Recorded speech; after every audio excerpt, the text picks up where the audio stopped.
Government TTI കണ്ണിവയലിൽ 1ാം വർഷ അധ്യാപക വിദ്യാർത്ഥികൾ ഈസ്റ്റളേരി ഗ്രാമപഞ്ചായത്ത് ഓഫീസ് സന്ദർശിച്ചു. ഈ വാർത്ത നിങ്ങൾക്കായി അവതരിപ്പിക്കുന്നത് diamond interior and Buildark Cherupuzha.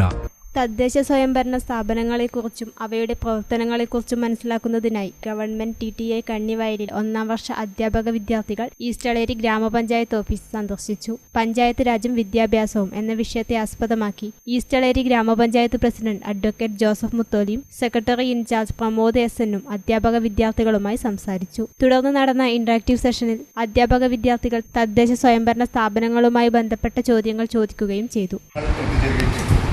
1989 panchayat Raj act നിലവിൽ വന്ന അതിനനുസരിച്ച് ആ രീതിയിൽ പോയെങ്കിലും നമ്മളെ ഇന്ത്യൻ ഭരണഘടനയുടെ 73ാം ഭരണഘടനാ ഭേദഗതിയോടുകൂടിയാണ് പഞ്ചായത്തുകൾക്ക് അധികാരങ്ങൾ വിഭജിച്ചു നൽകുന്നത്.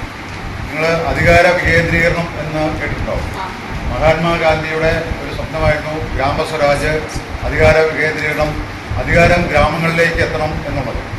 അതിൻ്റെ അടിസ്ഥാനത്തിൽ അതിൻ്റെ ചുവട് പിടിച്ചുകൊണ്ടാണ് അധികാര വികേന്ദ്രീകരണം സാധ്യമാക്കുന്ന രീതിയിൽ 1992 73ാം ഭരണഘടനാ ഭേദഗതി തയ്യാറാക്കി.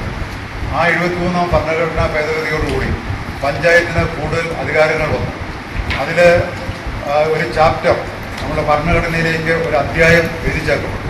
73ാം ഭരണഘടനാ ഭേദഗതിയിൽ ഒരു പുതിയ ഷെഡ്യൂൾ ആ 73ാം ഭരണഘടനാ ഭേദഗതിയോടുകൂടി നമ്മളുടെ ഇന്ത്യൻ ഭരണഘടനയിൽ ചേർക്കപ്പെട്ടു. എന്ന് വെച്ചാൽ ഷെഡ്യൂൾ നമ്പർ 11ാം ഷെഡ്യൂൾ. ആ 11ാം ഷെഡ്യൂൾ പ്രകാരം 29 വിഭാഗം സേവനങ്ങൾ, അധികാരങ്ങൾ പഞ്ചായത്തുകൾക്ക് നൽകുന്നതിന് വേണ്ടി ഓരോ സംസ്ഥാന സർക്കാരിനെയും കേന്ദ്ര സർക്കാർ അധികാരപ്പെടുത്തി എന്ന് പറയുന്നത് വലിയൊരു വിഷയമാണ്. ഗ്രാമപഞ്ചായത്തുകളുടെ അധികാരങ്ങളും ഗ്രാമപഞ്ചായത്തുകളുടെ ഗ്രാമത്തിലെ ജനങ്ങൾക്കുള്ള അവകാശങ്ങളും ഒക്കെ സമ്മിശ്രമായിട്ടുള്ള ഒരു കാര്യമാണ്. എന്നൊക്കെ കൂടുതലായിട്ട് നമ്മളെ സാറ് ഗ്രാമസഭകളിലെ കാര്യങ്ങൾ ഒക്കെ അങ്ങനെയായിരിക്കും. ഒഴിനിലക്കെട്ട എല്ലാ കാര്യങ്ങളെക്കുറിച്ചിട്ടും കൃത്യമായിട്ടുള്ള ബിൽഡിംഗ് റൂൾസ് ഉണ്ട്. അതുപോലെ തന്നെ ഓരോരോ കാര്യങ്ങൾക്കും റൂൾസ് ഉണ്ട്. ആ റൂളുകൾ അനുസരിച്ച് മാത്രമേ ഈ ഭരണസമിതിക്കും ഉദ്യോഗസ്ഥന്മാർക്കും കാര്യങ്ങൾ ചെയ്യാൻ വേണ്ടി കഴിയും. ഇതാണ് ഈ അധികാരത്തിന്റെ ഏറ്റവും സ്മോളസ്റ്റ് യൂണിറ്റ് എന്നുള്ളത്. ആ ഡിബേറ്റ് ഇപ്പോഴും തീർന്നു എന്ന് ഞാൻ വിശ്വസിക്കുന്നില്ല. പക്ഷെ അത് വലിയ ഡിബേറ്റായിരുന്നു. ഒരു ഡിബേറ്റ് അതാണ്. മറ്റൊന്ന് റിസർവേഷൻ എങ്ങനെ വേണം എന്നുള്ളതാണ്.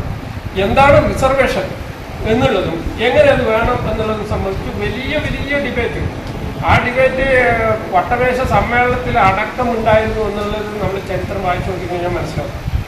അതിൻ്റെ ഭാഗമായിട്ടാണ് ഗാന്ധിജി സത്യാഗ്രഹ സമരം അടക്കം അനുഷ്ഠിക്കേണ്ടി വന്നത് എന്നുള്ള രീതിയിൽ നമുക്ക് ചരിത്രം വായിച്ചു നോക്കിയിട്ടുള്ള സമയത്തും ചർച്ചയിലേക്ക് വന്നിട്ടുണ്ട്. എന്താണ് അടിസ്ഥാനമായിട്ട് ഈ സ്മോളസ്റ്റ് യൂണിറ്റ് എന്ന് പറയുന്നത്? അപ്പോൾ നമുക്കറിയാം, ഈ പഞ്ചായത്ത് രാജ് എന്ന് പറയുന്ന കൺസെപ്റ്റ് 1992 ബില്ല് അവതരിപ്പിക്കുന്നതോടുകൂടി 93 നിലവിൽ വരുന്നതോടുകൂടി നമുക്ക് നിലവിൽ പഞ്ചായത്ത് കോൺഫറൻസ് ഹാളിൽ വെച്ച് നടന്ന പരിപാടിയിൽ ലീഡർ മുഫീദ PH സ്വാഗതം ആശംസിക്കുകയും മാത്യു ചെറുകര നന്ദി അറിയിക്കുകയും ചെയ്തു. Principal doctor Ratheesh P, senior assistant Sojin George KM എന്നിവർ പ്രസംഗിച്ചു. ഞാൻ നേരത്തെ പറഞ്ഞ പോലെ ഞാൻ പല പ്രാവശ്യം പോയിട്ടുണ്ടെങ്കിലും ഇങ്ങനെ ഒന്ന് അടുത്തറിയാൻ പറ്റിയത് ഇത് ആദ്യമായിട്ടാണ്. അതും ഇങ്ങനെയൊരു സാധാരണ നമ്മൾ എന്ത് പരിപാടിക്ക് വിളിച്ചാലും സാർ ഭയങ്കര താല്പര്യത്തോടെ നമ്മൾ ടീച്ച് ചെയ്യുന്നത്. നമ്മൾ ആദ്യമായിട്ടാണ് ഇങ്ങനെ സാറിൻ്റെ കൂടെ ഇവിടെ ഇരുന്ന് ഇങ്ങനെ ഒരു പരിപാടി കൂടാൻ പറ്റിയത്. അതൊരു ഭയങ്കര സന്തോഷമുണ്ട്. സാർ ഇപ്പോൾ എല്ലാവരും കൂടെ പറഞ്ഞ പോലെ പഞ്ചായത്ത് എന്ന് പറയുമ്പോൾ എനിക്കും പഞ്ചായത്ത് അത്രയുള്ളൂ. എല്ലാവരും കോമൺ ആയിട്ട് സംസാരിക്കുന്നത് പഞ്ചായത്താണ്. അപ്പം സാർ ഇപ്പോൾ പറഞ്ഞിട്ടാകുമ്പോൾ അതൊരു പഞ്ചായത്തിന് എന്തുമാത്രം ഉത്തരവാദിത്തങ്ങളുണ്ട്, അത് എത്ര വലുതാണെന്നുള്ള കാര്യം ഞാനും ഇപ്പോഴാണ് അറിയുന്നത്. അപ്പോൾ ഏതൊരു സ്ഥാപനം ഏതൊരു മേഖലയെ നടത്തിക്കൊണ്ടു പോകുന്നതിന് വെല്ലുവിളികളുണ്ടാവും. ഇപ്പം ഞങ്ങളുടെ ഇൻസ്റ്റിറ്റ്യൂഷന് ഒരാവശ്യമുണ്ടെങ്കിലോ എന്തെങ്കിലും പ്രശ്നങ്ങളുണ്ടെങ്കിലോ ഞങ്ങൾ ഡയറ്റിലേക്കാണ് പോവുക.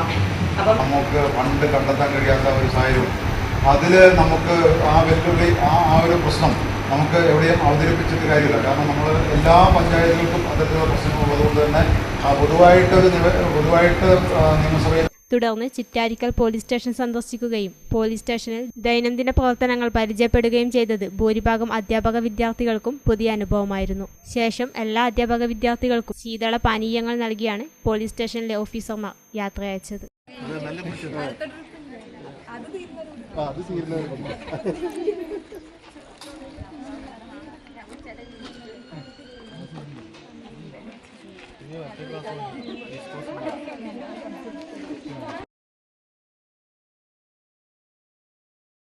നിങ്ങളുടെ സ്വപ്ന ഭവനം ഞങ്ങൾ നിർമ്മിക്കാം. മികച്ച നിലവാരത്തിൽ നിങ്ങളുടെ ബഡ്ജറ്റിനനുസരിച്ച് ഡയമണ്ട് ഇന്റീരിയർ ആൻഡ് ബിൽഡാർക്കിലൂടെ interior and exterior designing, construction, interior വർക്കുകൾ, പ്ലാൻ, എസ്റ്റിമേഷൻ, സൂപ്പർവിഷൻ, ഡോക്യുമെന്റേഷൻ, ആധുനിക നിർമ്മാണ രീതികളും വർഷങ്ങളുടെ പരിചയസമ്പത്തും 100% വിശ്വസ്തയോടെ ചെയ്തു നൽകുന്നു. Diamond interior and Buildark, Cherupuzha. 9400557109.